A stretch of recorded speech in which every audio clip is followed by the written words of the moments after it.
Cuman ada yang menarik perhatiannya kita nih sebagai tim rukun nih. Yang mana? Yang pelangi. Yang pelangi nih kok. Jangan sampai ada sahabat rukun jadi salah paham nih. Kok hostnya kok ada pelangi-pelanginya Ini gitu kan. curiga nih kenapa hostnya pakai pelangi nih. Tapi kita benar-benar menarik perhatian nih kok. Maksudnya seperti apa? Apakah memang ada sama memperbolehkan atau memang justru ada pedoman di situ kok? Ya. Sebagai pernah yang belajar dan pernah masuk di wilayah keyakinan sebelumnya.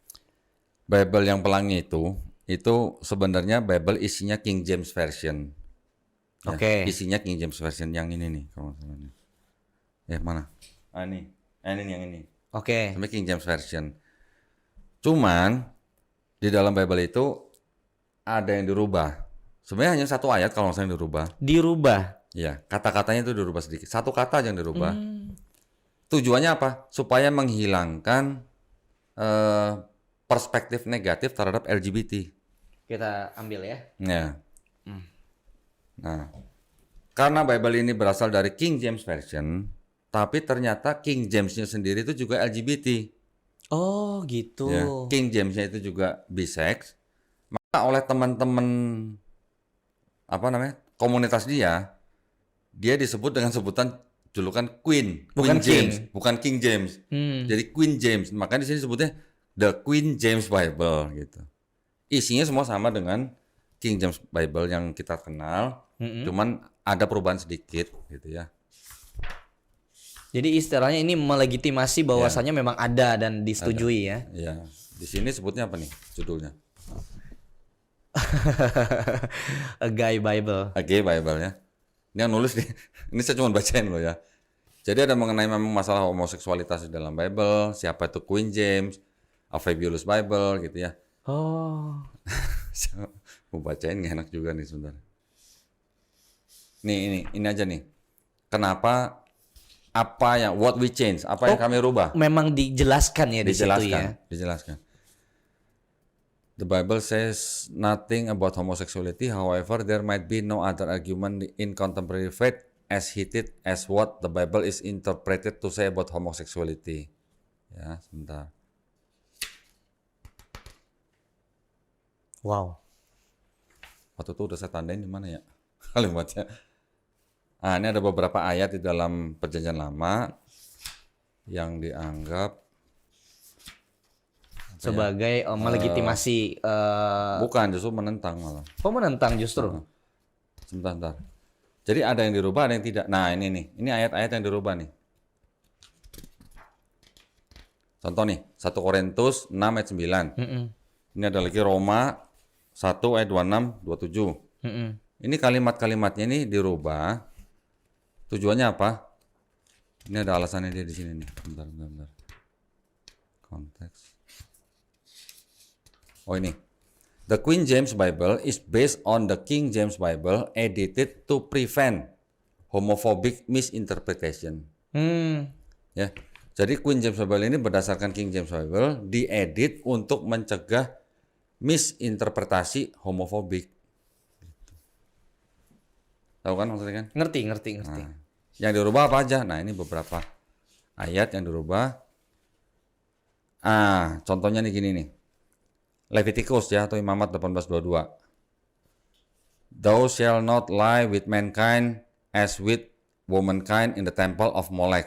It is an abomination. Jadi tidak boleh tidur dengan laki-laki seperti hanya tidur dengan perempuan. Itu larangan berarti. Larangan ya. Terus di sini juga ada nih. If a man also lie with mankind in the temple of Molech as he lied with a woman, both of them have committed an abomination. They shall surely be put to death. Their blood shall be upon them. Nah, yang seperti ini ada perubahan-perubahan sedikit, walaupun hanya 1-2 kata, tetapi maksudnya supaya tujuannya menghindari atau mencegah salah tafsir tentang homofobik gitu. Artinya keyakinan mereka terkait gender itu dibolehkan loh gitu ya. Intinya seperti itu kan. Iya, betul.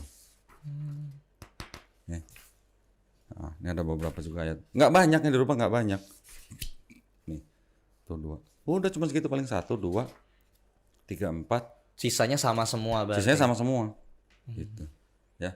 Tapi kalau di Islam sih nggak ada namanya ayat Al-Quran boleh di cross check di Indonesia, di negara manapun di seluruh dunia. Iya. Ya Quran, ayatnya akan tetap sama, bacaannya akan tetap sama. Funi mau baca? Tapi memang kalau misalnya pengetahuan dari Koko nih, meneliti artinya mencek teks dan sebagainya. Ini kan ada yang memang khusus untuk LGBT. Terus ini juga ada yang untuk slave. Ada yang khusus buat untuk budak. negro. Itu memang dipisah-pisah begitu kok. Nah, tolong Ben. Oke. Kenapa mereka membuat Bible khusus untuk budak gitu? Bible ini diterbitkan kira-kira di abad ke-19 untuk budak-budak kulit hitam di daerah Amerika Latin. Ya. Emang ada diferensiasi yang sangat tadi kayak bisa diubah-ubah kemudian. Nah, kita lihat nih dalamnya nih. Apa yang membedakan gitu? The Slave Bible represented a false and controlled narrative based on religion. It was published for the purpose of limiting education and information and maintaining control of population. Mengendalikan apa? Populasi. Pendidikan, informasi, dan menjaga mengendalikan populasi. Terus, the Bible was to be used by missionaries and slave owners to teach slaves about Christian faith and to evangelize slaves. Jadi memang dipisah-pisah ya. Maksudnya ditujukan untuk budak, ditujukan untuk LGBT gitu kan. Apa isinya, apa bedanya di dalam Bible ini dengan Bible yang lain? Di sini ada daftar nih. Ya, daftar ini adalah nama-nama kitab yang ada dalam Bible. Oke. Ya, ini di dalam Bible yang standar seperti yang umum. Ada di sini umum. Ini ada jumlah pasalnya. Oke. Ini pasal-pasal yang di dalam Bible ini gitu. Oh, dikurangi dong berarti tuh kalau dari angkanya sudah jauh berbeda. Diskon.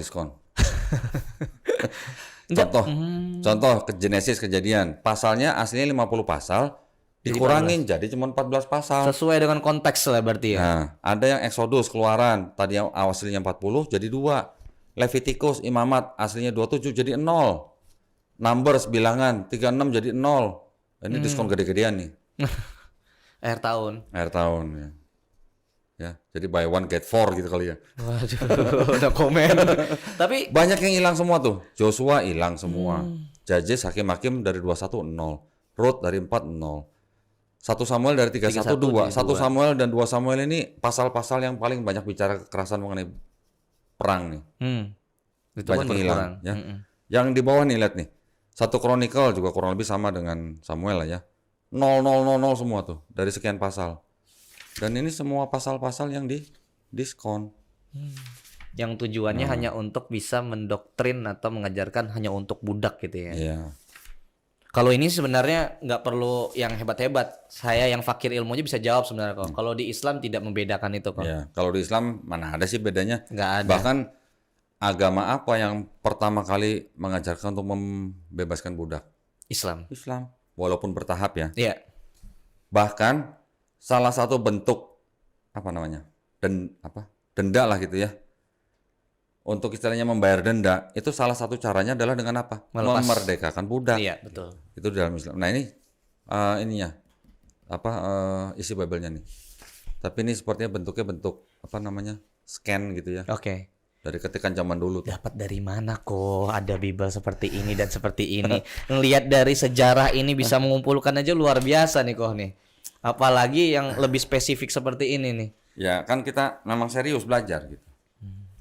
Kita belajar maksudnya bukan kita mau mau ngikut ajarannya, bukan. Tapi ini tujuannya semua adalah untuk melindungi akidah umat Islam. Masya Allah. Gitu.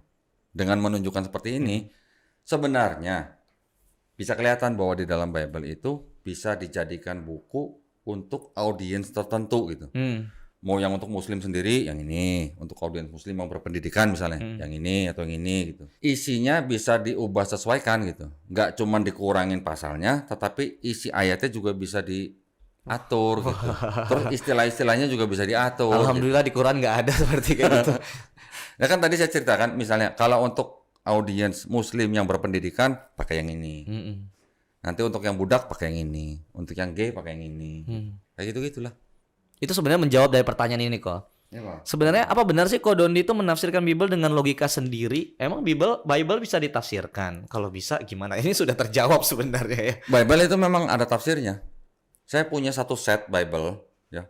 Dari Kejadian sampai Wahyu itu ada 10 atau 12 buku. Itu Bible yang isinya ayat-ayat dari KJV dibandingkan dengan RSV, kemudian ada tafsirnya. Makanya sampai 12 buku. Tuh sahabat rukun, nggak asal statement lu Kodondi. Itu satu set dibaca semua nggak itu? Enggak, saya nggak baca semua. Itu saya pajang di studio cuma buat takut-takutin aja. Nggak nakut-nakutin, tapi dari semua pembicaraannya itu kan ini kan sesuai dengan runtutan yang ada di Bible semua. Ya, kalau ada yang misalnya berkenaan dengan ayat tertentu baru saya buka. Saya baca tafsirnya apa. Nah, kita tidak boleh menafsirkan kitab suci orang lain. Oke. Oke. Karena apa? Kita juga tidak mau Quran kita ditafsirkan secara sembarangan. Pelintir-pelintir lagi nanti Begitu jatuhnya. kan? Jadi saya memang sengaja punya Bible yang ada tafsirnya untuk mereferensi gitu loh. Ini tafsirnya beneran loh, bukan menafsirkan sendiri. Tafsir orang loh. Kristen tuh begini loh gitu. Tafsir Quran juga ada loh. Nah, kita tidak boleh saling nyebrang pagar. Dari mereka jangan nyebrang pagar tafsir kita juga tidak boleh nyebrang tafsir mereka gitu. Oke. Ya, tujuannya supaya apa? Supaya menjaga keharmonisan umat beragama. Iya. Yang penting kita juga toleransi kan. Tapi toleransinya dalam toleransi apa? Pelaksanaan beragamanya. Iya. Bukan toleransi akidahnya. Iya. Setuju. Untuk akidah kita nggak ada toleransi. Tapi untuk bermasyarakat, bernegara, beribadah, kita ada toleransi. Kita tidak boleh ganggu orang yang merayakan Natal gitu. Iya. Itu salah satu bentuk toleransi. Tetapi kalau ayat Quran kita dipelintir-pelintir, bahkan tuh waktu itu ada orang yang minta dihapus 300 ayat di Quran. Wah, itu lebih nggak masuk lagi sih itu. Jadi itu orang udah konyol gitu. Iya. Apa urusannya dan apa hak dia gitu loh. Sedangkan kita aja nggak minta ayat-ayat di dalam Bible yang berisi kekerasan, yang suruh membunuh anak kecil, perempuan, bahkan keledai yang harus dibunuh. Kita nggak minta dihapus. Ya itu memang adanya begitu, ya sudah biarin aja. Mereka punya tafsir sendiri, kita punya tafsir sendiri. Gitu. Yang kita lindungin adalah umat kita nih. Jangan sampai umat kita mudah dimurtadin orang gitu. Betul, setuju. Itu aja kok, kita tujuannya nggak ngapa-ngapain. Bukan kita mau, oke lah kita sebagai umat Islam, kita memperkenalkan Islam, kita memberitahu Islam seperti apa. Orang yang mendengar, orang yang membaca, orang yang mempelajari, kalau dia mau menerima dan dia masuk Islam, alhamdulillah. Tapi kan nggak ada paksaan dalam Islam. Nggak ada rayuan-rayuan gitu. La ikraha fiddin. La ikraha fiddin. Itu aja. Tapi kalau mereka kan baptislah dalam nama, kalau belum dibaptis belum kelar itu kerjaannya. Kan gitu. Padahal eksesipan gitu. Jadi buat sahabat rukun, baca lagi, tuh kan, perbanyak literasi yang mungkin seorang muslim artinya baca lagi Al-Qur'annya, tafsirnya untuk lebih kuat lagi ya kok ya. Nah, yang non muslim juga silakan baca kitabnya sendiri, Bible-nya sendiri ya untuk memperkuat atau justru untuk mengoreksi atau justru melihat gitu kan, membandingkan. Itu monggo ya kok ya. Iya gitu. Masing-masing. Masya Allah. Teman saya masih banyak yang Kristen. Customer saya juga Kristen semua. Keluarga besar saya juga masih Kristen. Dan santai aja. Ya santai aja, nggak ada masalah. Namanya bersosial kan. Iya, asal jangan yang istilahnya ada yang mencoba, ayo masuk Kristen aja ini. Ya itu baru kita urusan gitu. Masya Allah. Ya kita tetap harus bersahabat, berteman boleh. Tapi istilahnya kan kita punya batasan masing-masing. Betul. Gitu loh. Betul. Jangan dilanggar yang batasan-batasan itu. Gitu. Bersama nggak harus sama. Iya. Setuju kan? Kayak anak muda milenial aja. Milenial kok kita. Milenial. Media muslim milenial. Iya. Masya Allah. Iya. Koh, terima kasih banyak nih berkenan sharing. Wow, luar biasa sih. Mungkin ini menjadi booster lah buat sahabat rukun agar tidak hanya berdebat atau berkomentar di media sosial termasuk di YouTube kita, tapi juga terjawab nih langsung sama Kodondi, kita sajikan nih. Sisanya monggo buat sahabat rukun silakan perbanyak literasinya. Kalau misalnya muslim diperbanyak baca Al-Quran dan tafsirnya tentunya, yang mungkin non muslim silahkan juga baca Alkitabnya masing-masing gitu ya. Sebenarnya gini, saya juga pengen menyampaikan satu hal gini. Apa kok? Di dalam Bible ini sebenarnya juga ada ajaran tauhidnya. Oke. Oke. Oh, mungkin yang kata Esa itu tadi ya. Ya, Ehad, Esa lah gitu. Di dalam Perjanjian Lama itu hampir dipastikan semuanya adalah monoteis. Perjanjian Lama ya, monoteis. Hanya karena terjemahannya sudah dirubah-rubah, sehingga menjadi seolah-olah berbicara mengenai Yesus di Perjanjian Baru. Bukan berarti di Perjanjian Baru juga tidak ada ajaran tauhidnya. Masih ada ajaran tauhidnya. Yesus sendiri berkata, dengarlah hai bangsa Israel yang tadi saya bilang. Ya, Adonai Eloheinu Adonai Echad. Itu masih diucapkan oleh Yesus mengulang perkataan Musa. Gitu. Tetapi penafsiran atau pemahaman dari saudara kita yang Kristen, mereka mengangkat Yesusnya ini dari seorang nabi dan seorang manusia menjadi Tuhan. Itu yang berbeda dengan keyakinan kita di dalam Quran kan. Iya. Di dalam Quran Isa Al-Masih alaihissalam tidak dibunuh, tidak disalib, dan dia adalah hanya hamba Allah. Iya. Dan dia diberikan kitab Injil. Udah Dan, titik. dan gitu kita loh. muliakan sebagai Dan nabi. kita muliakan sebagai nabi. Kita tidak akan sepenuhnya menjadi seorang Muslim kalau kita tidak beriman kepada nabi-nabi sebelum Nabi Muhammad SAW. Betul. Gitu aja gitu. Mereka mau percaya Yesus sebagai Tuhan, monggo. Kita juga punya kepercayaan Isa Al-Masih bukan Tuhan. Ini kan yang menjadi menjadi isu abadi ya. Iya. Ya, Yang selalu berulang-ulang terus. Antara Islam dan Kristen. Tapi bukan berarti saya bilang begini. Apakah semua orang Kristen itu jahat? Tidak. Apakah orang Kristen itu baik? Banyak. Orang Kristen banyak yang baik. Apakah semua orang Islam itu teroris? Tidak. Hanya sepersekian persen, 0,00 sekian persen. Itu pun melenceng ya. Itu pun melenceng. Apakah orang Islam tidak baik? Banyak yang baik. Ya, miliaran yang baik, miliaran yang menjalankan sholat bersama-sama gitu. Jadi artinya kita sebagai umat beragama harus yang dewasa dan cerdas. Artinya dalam bergaul kita jangan mengeneralisasi, jangan menyamaratakan semua orang dengan stereotip tertentu gitu. Orang Kristen banyak yang baik, masih berhubungan bisnis dengan saya. Tapi bukan berarti kita berurusan akidah, enggak gitu. Orang Islam juga begitu. Jangan ada pikiran seperti ini. Karena di Indonesia banyak pengemis di pinggir jalan orang Islam, maka disebutnya Islam adalah agama orang miskin gitu. Itu yang disebut dengan generalisasi. Iya. Ya. Kenapa nggak mikir di Argentina siapa yang ngemis gitu misalnya? Iya, karena mayoritasnya mana itu agamanya. Jadi kita harus fair gitu ya. Kalau kita mau lihat ajarannya, bukan lihat orangnya gitu. Kurang lebihnya. Masya Allah, keren tuh. Ya, buat sahabat rukun kan memang usia masih muda ini kan biasanya usia-usia yang sangat lagi semangat-semangatnya nih kok belajar. Karena kelompok masyarakat tertentu di Indonesia masih banyak yang punya pemikiran seperti itu. Saya bisa bilang begitu karena dulu orang tua saya juga pernah ngomong begitu. Karena terlalu mengeneralkannya. Siapa yang membuat kita jadi berpikiran seperti itu? Pada waktu kita dijajah, kan kita dikelompok-kelompokkan. Oke. Ya kan? Dipisah-pisah dengan politik divide et impera gitu. Dengan mengelompokkan menjadi lebih kecil-kecil, kan jadi lebih mudah menguasai, mengendalikan, adu domba dan segala macam lah. Timur Tengah juga begitu kan? Iya. Negara Islam setelah Ottoman Empire kan dipecah menjadi kecil-kecil, negara kecil-kecil. Betul. Kan jadi lebih mudah. Mau dihancurin yang ini tinggal begini, mau dihancurin yang ini tinggal begini gitu. Luar biasa. Kita harus paham yang begitu-gituan gitu. Setuju. Ya. Jadi kita umat Islam ya harus paham, kemudian kita harus berukhuwah.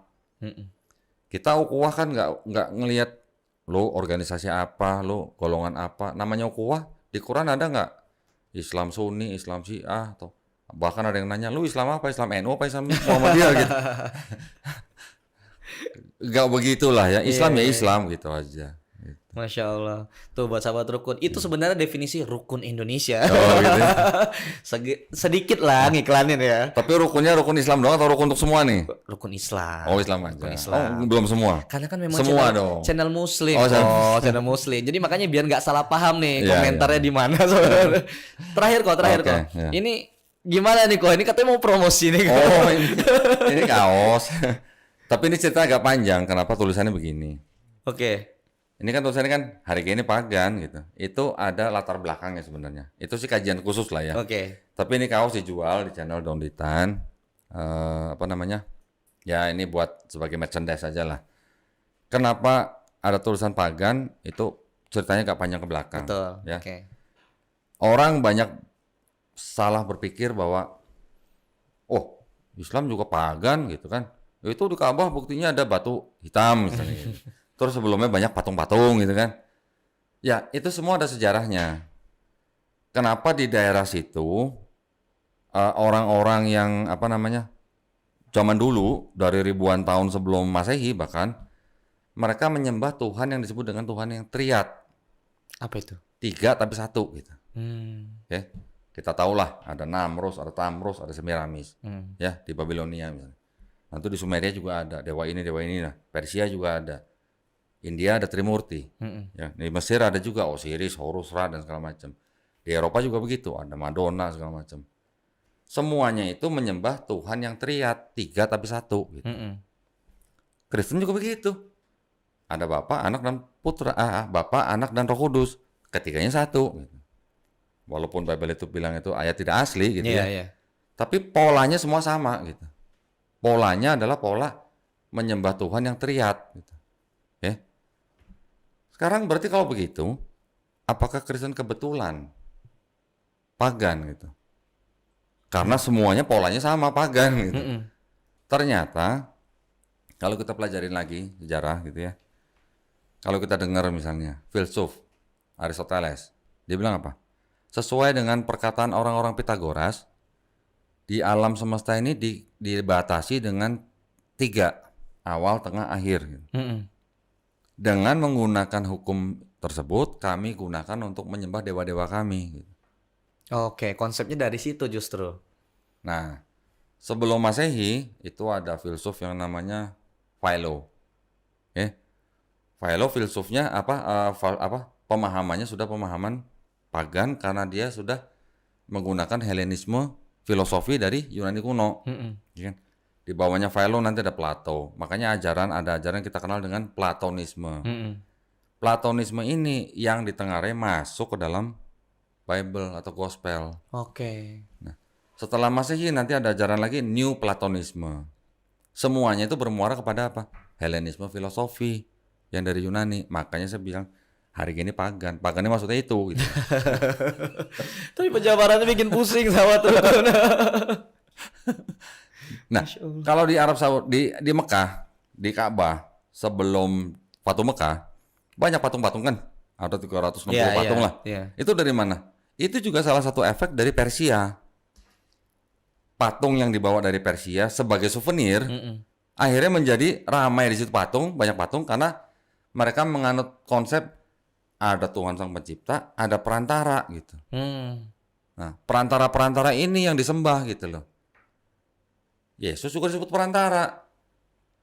Di Ka'bah juga ada perantara gitu. Ya. Awalnya kan hanya patung sebagai souvenir yang dibawa oleh Amr bin Luhai ke daerah Ka'bah, dipasang di situ. Nyusul yang lain, banyak yang lain. Oh, gue juga mau pasang ini, gue mau pasang ini. Sebagai perantara kita untuk minta kepada Tuhan Sang Pencipta gitu. Ini juga Yesus sebut perantara. Nanti daerah-daerah lain juga sama begitu. Nah, tapi itu kan semuanya dihancurkan, dibuang, dimusnahkan. Betul. Pada saat Patung Mekah. Iya. Tidak ada orang menyembah patung kecuali menyembah kepada Allah Subhanahu wa taala gitu. Orang juga masih bisa yang nuduh Islam menyembah Ka'bah gitu. Karena sujud menghadap Ka'bah gitu. Iya. Gimana kalau yang begitu coba? Gimana jawabnya? Jawabnya gimana kok itu kok? Loh, kalau Ka'bah itu kan sebenarnya hanya kiblat. Kiblat itu kan arah, ya kan? Arah tuh maksudnya kan untuk persatuan, hanya untuk persatuan. Bukan berarti menyembah Ka'bahnya gitu kan? Sekarang kalau sama orang tua pernah sujud? Kalau di istilahnya kalau di budaya, Jawa, budaya Jawa ya. Okay. Walaupun di Islam tidak boleh sujud menyembah manusia. Tetapi kan orang yang sujud menyembah itu sujud menghormati itu kan artinya belum tentu dia menyembah atau belum tentu dia menganggap yang disujudin itu sebagai sesembahan. Iya. Ya kan? Di dalam Bible juga perjanjian lama banyak nabi-nabi sujud menyembah kepada mesbah. Mesbah juga dari batu. Ka'bah dari batu, mesbah dari batu. Umat Islam sujud menghadap Ka'bah, umat Yahudi sujud menghadap mesbah. Kenapa yang ini dibilang pagan, yang nggak mau dibilang pagan gitu? Iya. Jadi kiblat ke Ka'bah itu sebenarnya hanya arah untuk persatuan umat Islam. Tapi kalau kita lagi dalam safar perjalanan, naik kapal laut atau naik kapal terbang, ngadep mana kita? Ngadep mana aja. Bebas kan? Nah, berarti apa? Apa kita menyembah Ka'bah? Iya. Terus kalau kita menyembah Ka'bah tuh diinjak sama orang atasnya. Iya. Ya bukan? Iya. Bilal aja pernah naik kan, sahabat Bilal kan. azan di situ kan. Terus setiap waktu berapa lama sekali juga diganti kan kainnya kan. Iya betul. Diinjak, masa sembahan diinjak-injak gitu loh. Jadi bukan. Jadi kalau anggapan Islam menyembah Ka'bah itu sama sekali konyol. Berarti dia tidak pernah belajar gitu aja. Dan dia bukan sahabat rukun. Nah, Masya Allah. Ini kalau sama Kodondi mau menjabarkan kaosnya aja itu bisa 2 jam. Masya Allah.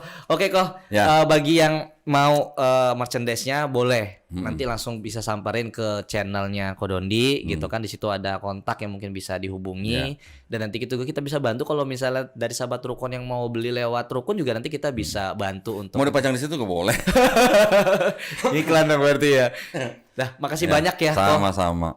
atas sharing yang Masya Allah luar biasa dan ini daging semua dan insya Allah juga sahabat rukun bisa terjawab semua lah ya komentar-komentar dan pertanyaan-pertanyaan di situ. Buat yang non Muslim juga mungkin itu juga bisa menjadi sanggahan dan juga jawaban atas pertanyaan-pertanyaan yang menjadi bingung ya di Islam ya. Thank you nih Ko Dondi atas waktunya buat sahabat rukun. Terima kasih banyak, apresiasi banget buat sahabat rukun semua yang sudah menonton sampai saat ini dan jangan lupa untuk di-subscribe. Kita senang banget sudah 110.000 nih kok. Kalah ntar lagi kayaknya. Makan-makan dong. Makan-makan insya Allah ya buat sahabat rukun yang mau makan-makan ke kantor rukun aja. Nanti PT-PT. Loh, mau makan PT-PT. Dan Alhamdulillah ya. Alhamdulillah. Seperti hal-hal apa namanya yang di Rukun Indonesia kan konten-kontennya kan sharing pengalaman mualaf-mualaf. Alhamdulillah. Itu yang memang ya disukai oleh para penonton, khususnya Muslim. Kenapa? Karena mereka yang Muslim dari lahir itu penasaran. Kenapa orang di luar Islam bisa menerima Islam? Itu yang sebenarnya bikin orang penasaran. Dan perjuangannya kok. Dan perjuangannya. Masya Allah. Kalau yang konten-konten saya mah gini-gini mah